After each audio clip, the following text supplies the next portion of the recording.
Queridos, a paz do Senhor, eu sou o pastor Mário Sérgio, sou supervisor de setor aqui na Assembleia de Deus em Joinville e hoje nós vamos comentar a lição da Escola Dominical, classe Adultos, a lição de número 12. Escola Bíblica Dominical. Faculdade Teológica Refidim. A lição de número 12 tem por título A Evangelização Real na Era Digital. O texto áureo diz assim, está em Abacuque capítulo 2 e versículo 2. Então o Senhor me respondeu e disse, escreve a visão e torna-a bem legível sobre as tábuas, para que a possa ler o que correndo passa. A verdade prática diz, na era da informação instantânea, somente o Evangelho eterno para dar esperança à humanidade. A leitura bíblica em classe dessa lição está em Tito, capítulo 2, versículo de 11 a 15. E diz assim, porque a graça de Deus se há manifestada, trazendo salvação a todos os homens, ensinando-nos que, renunciando à impiedade e às concupiscências mundanas, vivamos neste presente século sóbria, justa e piamente, aguardando a bem-aventurada esperança e o aparecimento da glória do grande Deus e nosso Senhor Jesus Cristo, o qual se deu a si mesmo por nós, para nos remir de toda iniquidade e purificar para si um povo seu especial, zeloso de boas obras. Fala isso, e exorta e repreende com toda a autoridade. Ninguém te despreze. O objetivo dessa lição é de saber que na era da informação instantânea, somente o Evangelho para dar esperança à humanidade. Os objetivos específicos do primeiro tópico é conscientizar de que existem pecadores virtuais que estão nas mãos de um Deus real. O tópico 2, mostrar que precisamos estar com as nossas redes consertadas para Cristo. E do tópico 3, compreender que na era digital a necessidade de evangelização é real. Meus amados irmãos, eu vou começar o meu comentário, a minha motivação para essa lição, falando algumas coisas, fazendo algumas considerações acerca da tecnologia e também voltando esse comentário à área da espiritualidade, no caso da Bíblia Sagrada. Nós estamos, irmãos, numa época, num período, onde as crianças, elas já nascem com contato, ou seja, já nascem dentro da realidade do mundo da tecnologia. Eu, particularmente, sou de uma geração que teve contato com a tecnologia aos 12 anos de idade.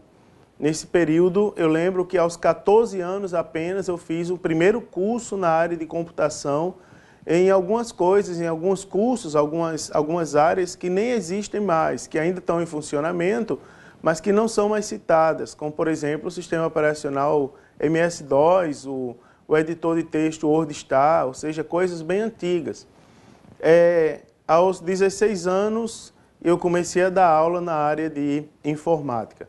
Mas, em detrimento a isso, nós temos hoje crianças que já nascem dentro da realidade da era tecnológica. Prova é que existem muitas crianças hoje em dia, de uns anos para cá, que elas conseguem já mexer, manipular, por exemplo, um smartphone de uma forma bem mais habilidosa do que os seus próprios pais ou parentes.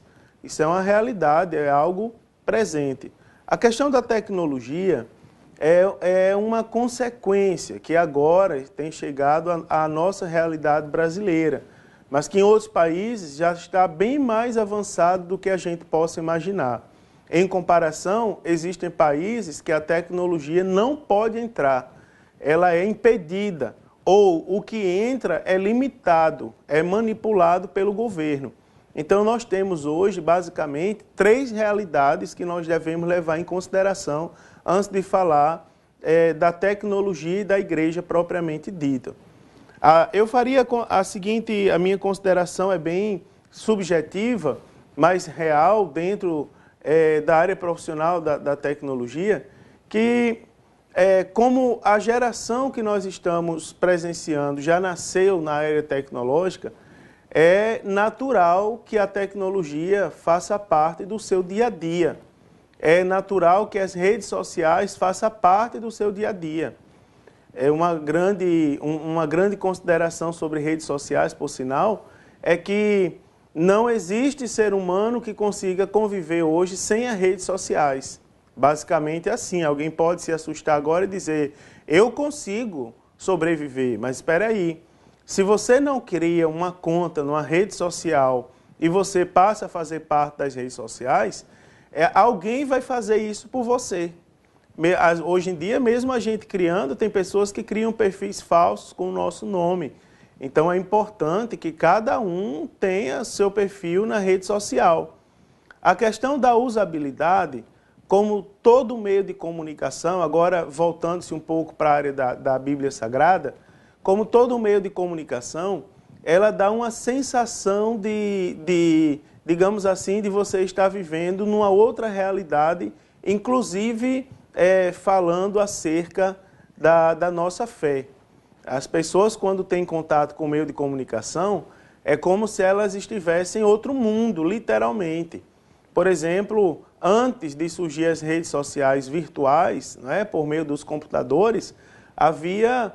Eu lembro muito bem, recordo que na minha juventude, as pessoas ligavam para o Disque Amizade, um número que tinha, e era um sistema de linha cruzada, onde elas se conversavam ao telefone e marcavam encontro, e desses encontros muitas coisas ruins aconteceram, e nós temos relatos de algumas uniões que foram geradas e que duram até hoje por meio do Disque Amizade. Agora a questão são os computadores. Biblicamente falando, existem pecados que são vistos e existem pecados que não são vistos.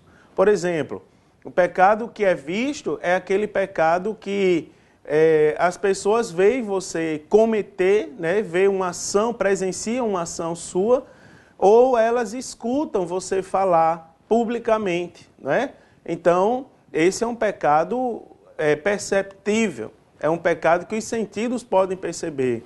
Agora, existe uma série de outros pecados que os sentidos não captam. Por exemplo, os pecados que são gerados na mente. São pecados que as pessoas não sabem. Você pode estar convivendo com 1 milhão de pessoas, mas elas não sabem que você está pecando naquele lugar. Espera aí, pastor, você está falando umas coisas difíceis hoje. Vou explicar para vocês, por exemplo, o adultério. Aonde nasce o adultério? O adultério nasce na mente. O adultério nasce a partir do que você percebe pelos seus sentidos. O adultério nasce com a visão, com o olhar. Jesus, quando falou acerca do adultério, ele chamou a atenção. Ele disse assim, olha, aquele que almeja a mulher do próximo, e seu coração já cometeu adultério. O ato, a conjunção carnal, é apenas a consumação do que já nasceu na mente há muito tempo. Então, por exemplo, o adultério é um pecado que nasce na mente, e as pessoas não veem quando nasce. Talvez até as pessoas que cometem, se elas não estiverem bem ligadas com o Espírito Santo, elas também nem vão perceber que com aquele olhar, que com aquele toque, que com aquele sentir o perfume, o adultério já está nascendo no seu coração. Elas não vão nem perceber isso.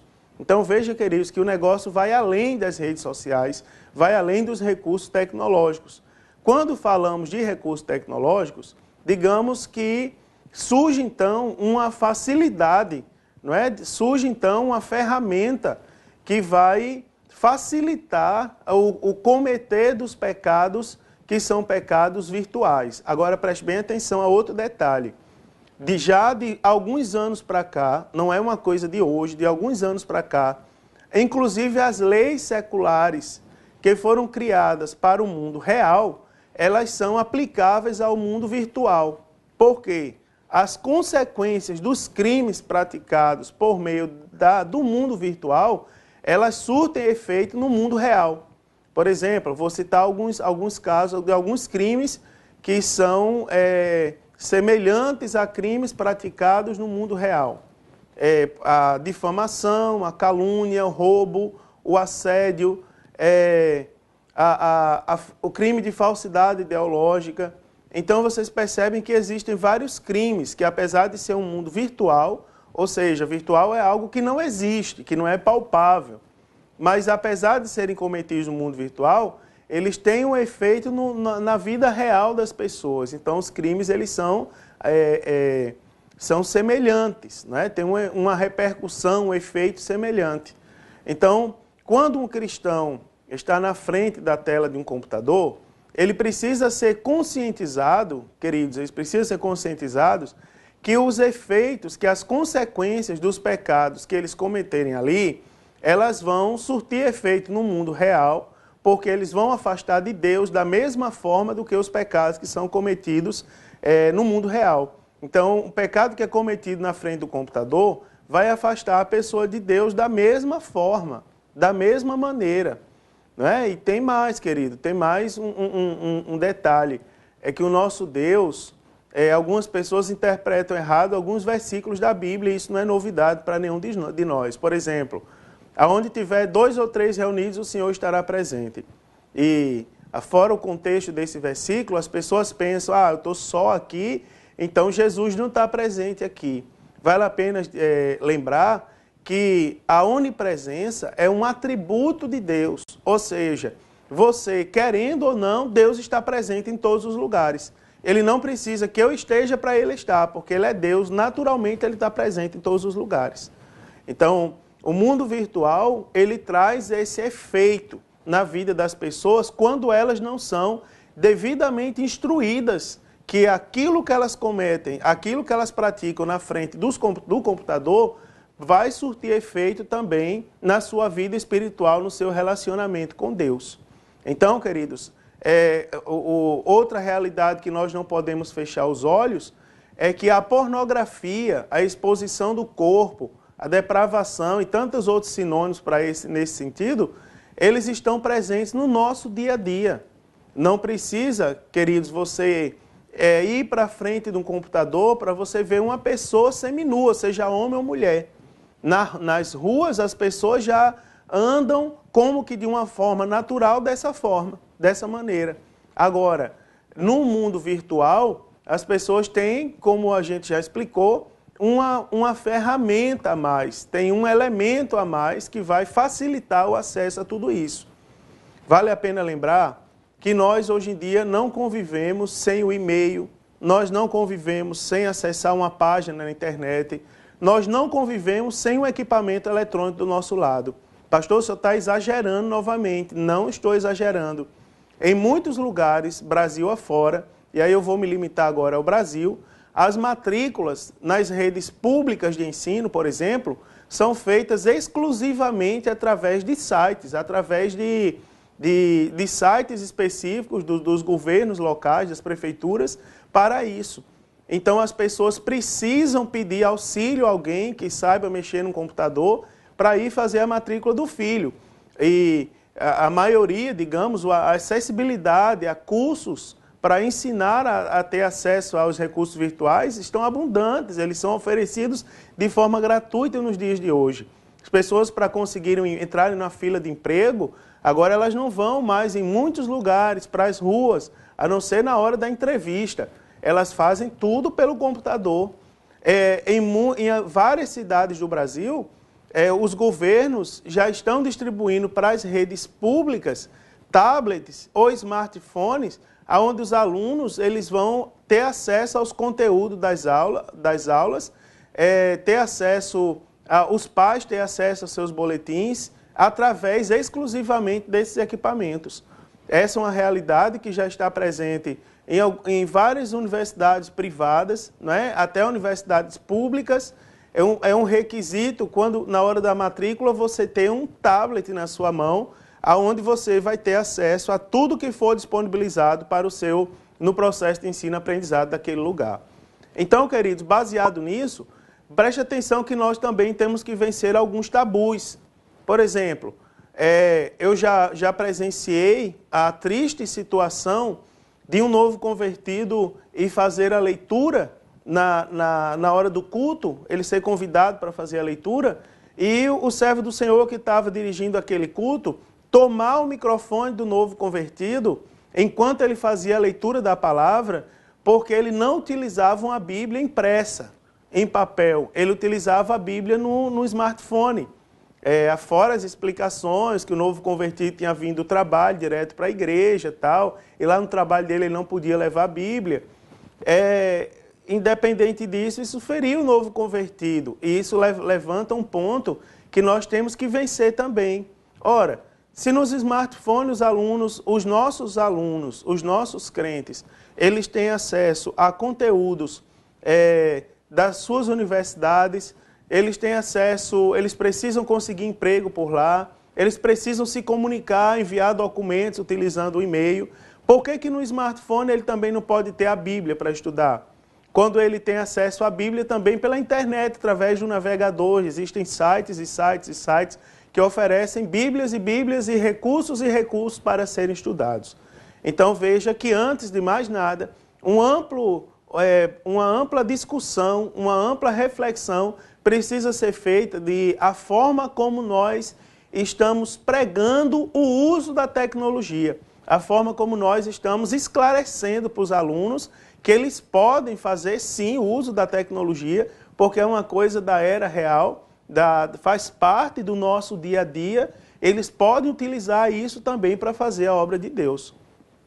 Vocês sabiam que muita gente não manda versículos diariamente pelo WhatsApp, porque eles são proibidos de usar o WhatsApp em sua igreja? São proibidos. As pessoas proíbem, dizem que é coisa do demônio. Eu, particularmente, quando vou conversar com os jovens da minha igreja, eu digo para eles, olha, muita gente tem criado conta no Facebook, tem criado conta no WhatsApp, tem dado a senha para o demônio. A minha não, a minha pertence a mim, pertence a Deus. E as minhas redes sociais, a pessoa, no mínimo, quando assistir lá, vai ser edificada de alguma forma. Então, queridos, nós precisamos motivar, primeiramente. A gente não pode fugir da realidade. Nós devemos, primeiro, motivar os nossos alunos a fazerem uso da tecnologia. Agora, conscientizá-los da maneira correta como eles devem fazer uso da tecnologia. Como o autor da lição cita, por muito tempo a TV ela foi hostilizada como sendo um instrumento do diabo. E ainda hoje é hostilizada desse sentido. Agora, preste bem atenção. Outra forma seria se nós tomássemos posse daquilo que Deus criou e deixou para nós usarmos. Preste bem atenção a algo que eu vou falar mais chocante ainda. Algumas pessoas têm medo do chip. Várias pessoas me perguntam, pastor, quando o chip for implantado na gente, Jesus vai voltar? Eu, porém, digo para eles, olha, queridos, quanto a isso, vocês não devem temer. A Bíblia diz que do dia e da hora ninguém sabe, nem Jesus, nem os anjos do céu, somente o Pai que está nos céus. Agora, preste bem atenção. No dia que Jesus voltar, a Bíblia diz que nós seremos revestidos de um corpo glorioso. E mais, nós cremos que nós somos pré-tribulacionistas, ou seja, nós vamos antes da grande tribulação. Então, se eu sou um salvo em Jesus, lavado e remido no sangue do Senhor, fiel às suas escrituras e cumpro as minhas obrigações como crente, sou um crente fiel em tudo, para que eu vou temer um chip? Se quando Jesus voltar, meu irmão, o chip vai ficar para o anticristo. Isso parece um comentário bem superficial e bem óbvio, mas preste bem atenção, queridos, essas coisas são tidas ainda como tabus em nossa igreja. Na lição, o autor ele fala os pecadores digitais nas mãos de um mundo real. Ele cita, por exemplo, aqui a situação de Davi. Ele cita que Davi ele foi lá ele viu uma mulher formosa tomando banho, né, se lavando, se estava lavando, conforme está na versão da lição, e ele foi lá e almejou, mesmo sabendo que aquela mulher era casada, Davi, veja que no olhar ele já cometeu adultério. E aí ele manda trazer a sua convivência no palácio e ali adultera, trazendo consequências à sua vida, ao seu reinado. Consequências que foram graves, que foram duras na sua família e no seu reinado. Olha, queridos, preste bem atenção. Quando alguém se envolve com coisas erradas no mundo virtual, assim como no mundo real, ele também vai ter consequências negativas, né, na sua vida secular, na sua vida espiritual, por exemplo. Se Deus tem promessa na vida de alguém, irmãos, a palavra ela vai se cumprir na vida daquela pessoa se ele for fiel a Deus, pois as promessas de Deus são condicionais.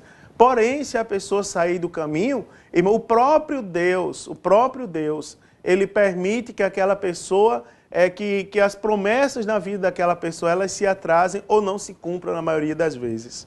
O Salmo 1, ele fala do homem, né, bem-aventurado o homem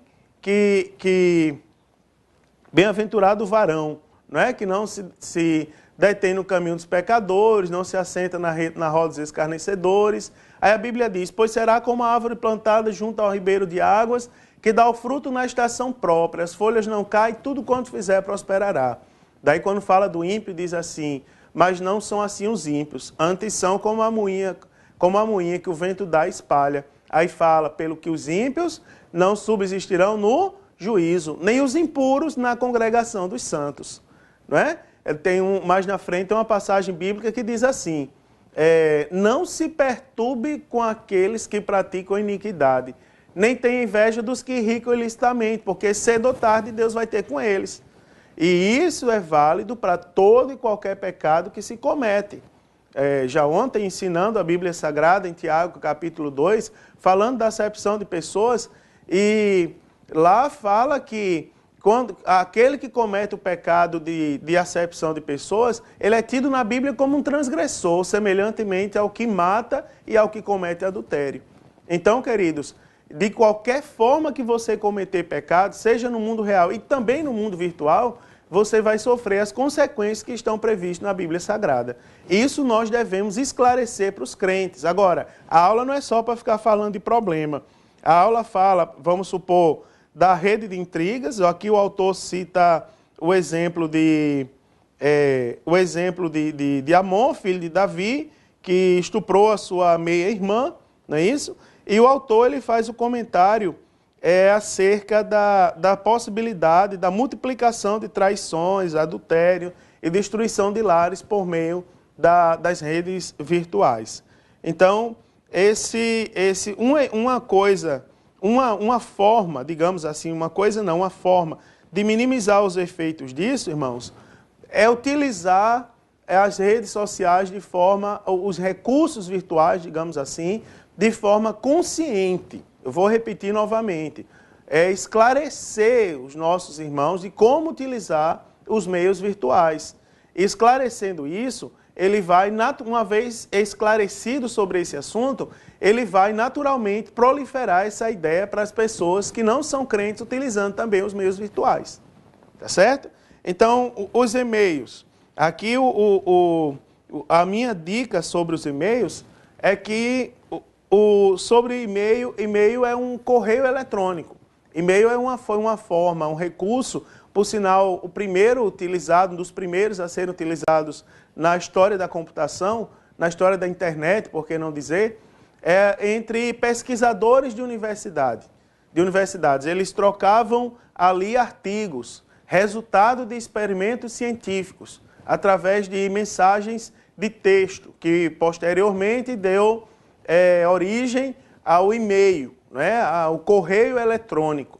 Então é um recurso que é criado para as pessoas se comunicarem, tá certo? Então, boa parte das comunicações que demorariam dias para acontecer, agora elas acontecem em segundos.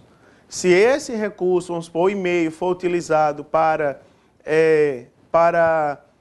a proliferação do Evangelho de Jesus Cristo, conforme cita na lição, se as pessoas forem motivadas a produzirem ou terem em suas mãos um produto, não é? Uma produção que elas possam enviar via correio eletrônico para as outras pessoas, isso é uma bênção, isso é um meio eficientíssimo de comunicação e de evangelização.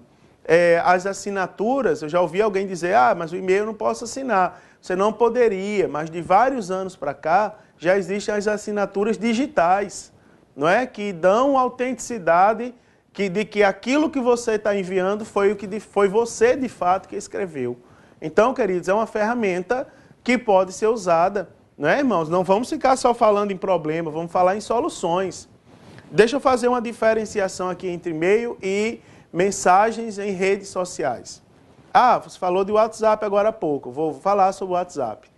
Coloque uma coisa que a gente precisa entender também, é que as pessoas que estão se comunicando conosco por meio de recursos de redes sociais, chats ou qualquer tipo de recurso nesse sentido, elas não estão lhe vendo, elas não estão vendo a sua expressão, elas não estão vendo. Uma coisa é eu dizer assim, olhando para, como por exemplo, olhando para os irmãos, eu que tenho a voz um pouco veemente, eu dizer, olha, eu preciso tomar água.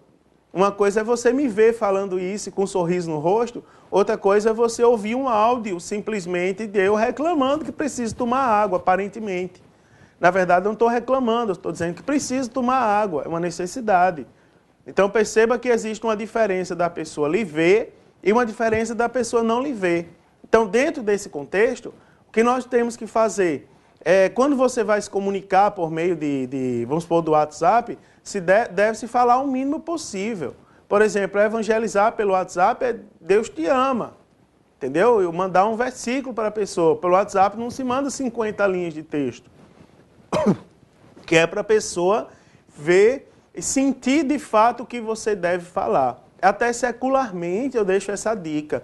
Nunca mande texto muito grande, porque você pode ser mal interpretado pela pessoa que está recebendo. Manda textos curtos, é assim que foi para isso que o recurso foi criado, para enviar textos pequenos, apesar dele comportar uma quantidade maior de caracteres. Uma outra coisa interessante, quando se fala da exposição da vida. Calma, queridos, depende. Vamos estudar caso a caso. Há pouco tempo atrás, há poucos dias atrás, eu vi uma irmã que colocou no Facebook um testemunho de algo que ela passou na sua vida. E lá nos comentários, e a forma como Deus ergueu a irmã, lá nos comentários, várias pessoas colocavam, eu precisava ler esse testemunho. Eu precisava que hoje, que Deus falasse comigo de alguma forma, e Deus usou o seu testemunho para falar comigo. Ou seja, a irmã expôs uma situação de sua vida, que mudou, que se viu para a edificação da vida de outras pessoas.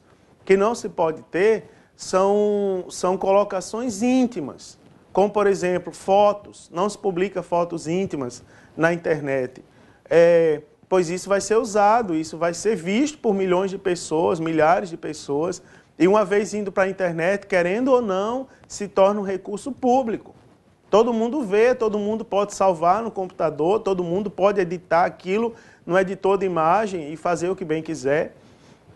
Como, por exemplo, algumas pessoas usavam há pouco tempo as redes sociais para colocar o seguinte, para colocar lá, estou no shopping, agora estou na escola, agora estou em casa, agora estou dormindo, agora estou tomando banho, agora estou sentado almoçando junto a meu pai, minha mãe e meus irmãos. Ou seja, essa é uma exposição íntima que não precisa ser colocada na rede social.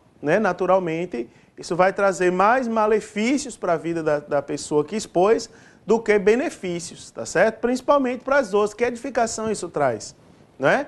Então, existe na Bíblia o princípio da licitude e da edificação. Tudo é lícito, mas nem tudo edifica. Ou seja, veja que é um princípio bíblico para o nosso proceder diário, mas que deve ser utilizado, inclusive, na hora que nós estamos fazendo uso de recursos virtuais. Edifica aquilo ali? Se não edifica, então para que eu vou publicar aquilo? Para que eu vou colocar na rede social? Entendeu? Então, queridos, são princípios bíblicos que você, se for devidamente instruído, nós teremos um grande resultado na evangelização. Você sabe o que significa você enviar para as pessoas um simples Jesus te ama? Via WhatsApp. Eu tinha antes eu tenho alguns grupos no WhatsApp que eu faço parte, sobre assuntos específicos, e Antes eu tinha, quando não tinha WhatsApp, eu tinha uma lista que eu mandava mensagens texto, SMS, né? Então, naquela mensagem texto, eu sempre mandava um versículo para os irmãos, diariamente. Eu combinava isso com os irmãos que ia mandar uma reflexão diária, e mandava. Às vezes me dava na cabeça, assim, tarde da noite, de eu mandar. Aí eu mandava, Jesus te ama. Ou mandava, Deus é fiel, tem um plano na sua vida. Meus irmãos, vocês não fazem ideia do efeito que isso trazia. Eu tive não só uma vez, várias vezes, retorno de pessoas que estavam para tirar a própria vida e tiveram a vida edificada quando receberam a mensagem texto do dirigente da igreja dizendo que Deus amava eles. Então você observe como esses são recursos ricos se forem usados de uma forma adequada. Ainda na lição, o autor fala consertando a rede para Cristo e cita a internet evangelística. Então ele fala aqui sobre a vocação, não é? Na internet, tanto a rede quanto o anzol são indispensáveis. Então, queridos, as mensagens que forem enviadas pela internet devem ser mensagens de Cristo. Evite enviar mensagens mensagens subjetivas, não é reflexão, que você acha que Deus está pensando, não. Manda mensagens da Bíblia, uma vez que você já sabe que tem que ser textos específicos, objetivos, direto, dê preferência a palavras da Bíblia Sagrada, não é? Jesus disse, eu sou o caminho, a verdade e a vida. E coloca no final, Jesus te ama. Pronto.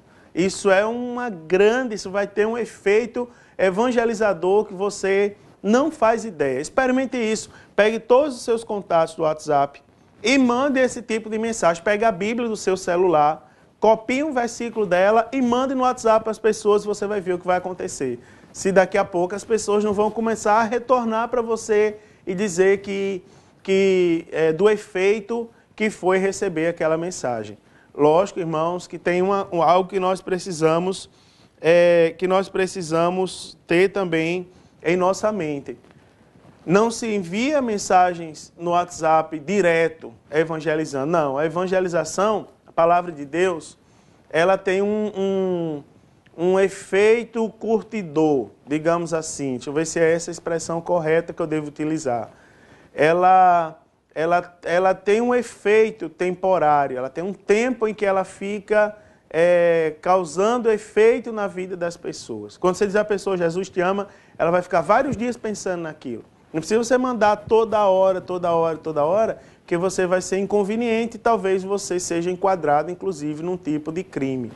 Uma outra coisa interessante, estou falando do WhatsApp, mas a internet ela oferece. Hoje você cria blogs, já de um tempo para cá isso pode ser feito de forma gratuita, disponibiliza endereços personalizados de forma gratuita.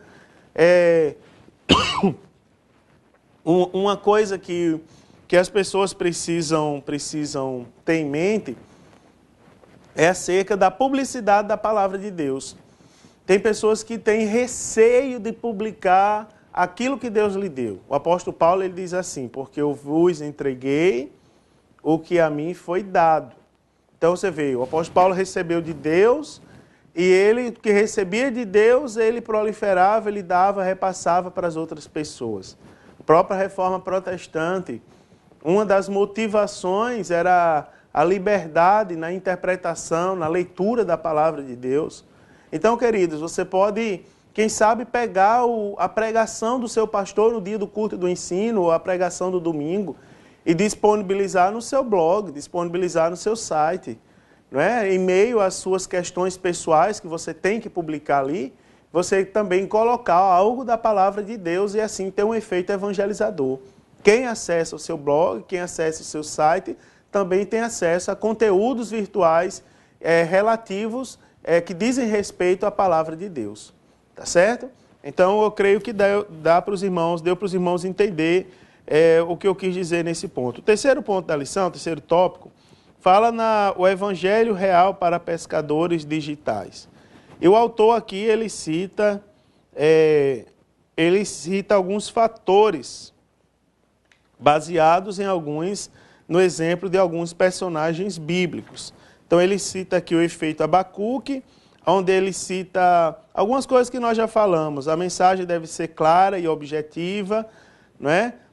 De outra forma, o que passa correndo pelo site em busca de novidades jamais será alcançado pelo Evangelho. Então não adianta mensagens prolixas, cheias de parênteses ou subjetivismo. Dê preferência às mensagens objetivas e de preferência que tenha completamente palavras que tenham respaldo nas Sagradas Escrituras. Fato Eliseu, onde ele diz que o profeta era conhecido por todo Israel como um autêntico homem de Deus. Então, ele faz a seguinte ressalva, que nossos sites e páginas sociais venham a glorificar a Cristo. Quem nos visita tem que saber que temos um compromisso real com o Evangelho de Cristo. Daí o autor ele faz outras recomendações. Não se envolva em questões polêmicas, que gerem brigas e discussões. Cuide da sua reputação, não é? Se você assim fizer, com certeza, as pessoas vão ver que ali de fato tem um servo de Deus autêntico.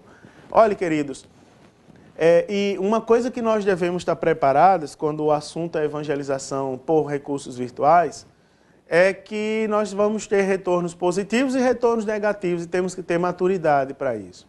Então, você vai ser provocado. Quando você colocar um versículo ali, alguém vai zombar. No máximo, o que se faz é apagar aquele comentário. Não entre em discussões, não use as redes sociais como um recurso de desabafo, de indireta. Porque o que vai acontecer com sua rede social, se assim você proceder, é que você vai cair facilmente em descrédito. As pessoas vão dizer, eu acessar isso aí desse irmão, o homem que vive brigando na internet, depois vai dizer que Jesus te ama, Jesus ama. Paciência, vai se converter primeiro. Então, evite entrar em questões polêmicas que coloquem em risco a sua reputação. Tá certo? O fator Paulo, que ele diz, Paulo, quando chegou em Atena, ele teve um contato evangelístico naquele local, quando ele encontrou um altar dedicado ao Deus desconhecido. Então, a partir, queridos, aqui diz respeito a você aproveitar as oportunidades, né? Toda oportunidade é válida, tanto no seu dia a dia secular, como também no seu contato com recursos virtuais. Sempre que você tiver uma oportunidade, coloca lá, Jesus te ama. Vamos supor, as pessoas gostam de parabenizar, de felicitar outras no dia do seu aniversário. Você pode assim bem fazer, colocando uma frase, Jesus te ama, Jesus te abençoe mais. Ou seja, aproveitando a oportunidade para pregar o Evangelho de Jesus Cristo. E, por último, aqui, a questão de Filipe, né? Que ao ouvir que o oficial da rainha Candace dos Etíopes, ela estava lendo o profeta Isaías, ele logo pergunta acerca, entende tu o que lês? Aqui diz respeito ao cuidado que nós devemos ter quanto que as pessoas precisam ter. Aqui novamente se traz à tona um problema que, devido à facilidade, acessibilidade que a internet traz, nós temos acesso a vários... Nós não estamos só no mundo. Deixa eu mudar o meu discurso. Nós não estamos só no mundo. Nós não somos os únicos que interpretamos a Bíblia Sagrada. Nós não somos os únicos que pregamos a salvação. Existem muitas pessoas, nós pregamos a salvação única e exclusivamente por meio de Cristo. A graça de Deus é o meio pelo qual nós somos salvos, né? Nós somos salvos porque pela graça sois salvos por meio da fé. Nós somos salvos pela graça e o meio para alcançarmos a graça é a nossa fé. Essa é a nossa pregação. Mas existem vários outros segmentos, religiões, que pregam salvação por outros meios. E existem até aqueles que usam a palavra de Deus, né? Pasmem, se surpreendam, ou você até já sabia sobre isso, que vão usar a palavra de Deus para tentar inserir, para tentar implantar, não é? Para tentar justificar o seu segmento herético. Então é um cuidado que se precisa ter com os ensinamentos, com as doutrinas diversas que são pregadas na internet. Então, vai também primeiro a responsabilidade da igreja, de publicar a igreja, se a igreja prega Não adianta nós pregarmos eternamente contra a internet. Nós precisamos ganhar, inclusive, a internet para Cristo. Nunca se viu. Outro dia eu li no Facebook assim, a seguinte frase, abre aspas, a internet está poluída com tanta mensagem de crente, fecha aspas. E outro dizia, abre aspas, as mensagens dos crentes nas redes sociais hoje parecem uma praga, fecha aspas. Ou seja, as pessoas chamando a atenção para a quantidade de crentes que estão postando coisas de Deus lá. Agora, isso é uma coisa boa. No lugar de ficarmos reclamando só, vamos produzir conteúdos edificantes e publicarmos na internet também. Vamos ganhar a internet para Jesus. E tem outro detalhe. E vamos orientar as pessoas, além dos próprios recursos virtuais, também acerca do que elas devem dar prioridade. Isso, irmãos, isso aí é uma coisa da vida secular. Não pense que isso é uma novidade da era digital. Às vezes eu me surpreendo com a falta de capacidade que as pessoas têm de assemelhar as coisas. Então você percebe que quando você pega um jornal para ler, vai ter nos jornais telefone de oferecimento lá de casas de prostituição. Mas para o cristão, como isso não faz parte da vida do cristão, ele até vai ler, mas aquilo não vai ter efeito nenhum na sua vida. Então, o cristão, quando o assunto são recursos virtuais, deve se orientar também. Lá você vai ter acesso a todo tipo de doutrina, representado através de sites, sei lá. Então, você tem que ter cuidado com o que você lê. Dê preferência a sites da nossa igreja. E aí entra o papel da igreja, de evangelizar por meio de recursos virtuais. A igreja publicar, a igreja indicar sites que as pessoas devam acessar para ter recursos edificantes, acesso a recursos edificantes. Enfim, queridos, nós temos um grande recurso, um grande meio em nossas mãos, que são os recursos virtuais, para nós proliferarmos a palavra de Deus. Cabe a cada um de nós agora fazermos uso desses recursos virtuais. Temos na nossa consciência que eles fazem parte do nosso dia a dia, não é? Quem disser que não faz parte, uma vez um autor de um livro falou para mim que não gostava de computador. Eu disse, mas você escreve seu livro como? À mão? Ele disse, não, escrevo no Word. Então faz parte da sua vida, não é? Então ali, você copiar e você enviar para contatos, para pessoas do seu convívio, você vai estar fazendo uma grande obra para Deus, tá certo? Então, que Deus abençoe a nossa vida, que nós possamos refletir e colocar em prática tudo que foi ensinado na lição de número 12 e que o Senhor abençoe grandemente a sua aula. E que, se Ele não voltar, nós possamos ter a honra de estudar a lição de número 13 e fechar esse trimestre com chave de ouro. Que Deus abençoe a sua vida e a dos seus alunos, em nome de Jesus.